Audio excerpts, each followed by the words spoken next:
What if I told you a simple purple cabbage in your kitchen can become a science detector? Yes, it can actually tell whether something is acidic or basic just by changing colors. So, hello, young scientists. In our last episode, we explored the pH scale and indicator, but today we will uncover the real mystery. Why do indicators change colors? So, what are indicators? Indicators are the special substance that help us to identify whether a solution is acidic or basic.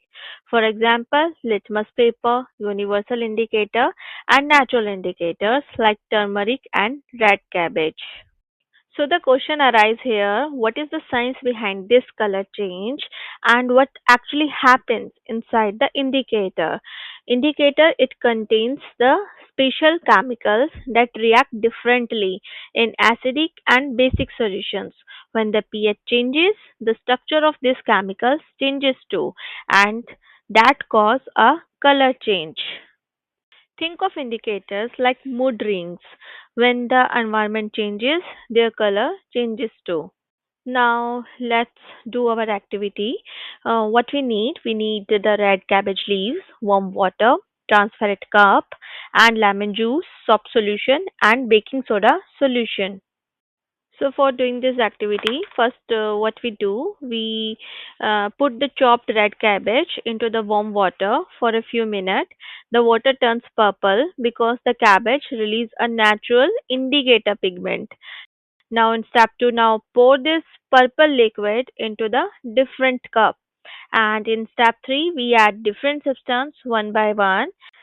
We will add the lemon juice, soap solutions, and the baking soda in the separate cup and observe them carefully one by one.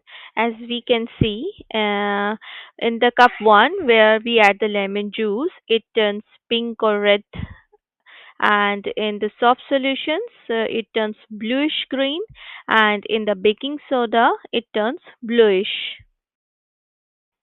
So why did the color change? Because each substance has a different pH level and the indicator reacts to it. So scientists use this indicator in laboratory, medicines, farming, swimming pools, or even water testing. But wait, can we create a natural indicator using flour or turmeric too? We will test that in the next episode.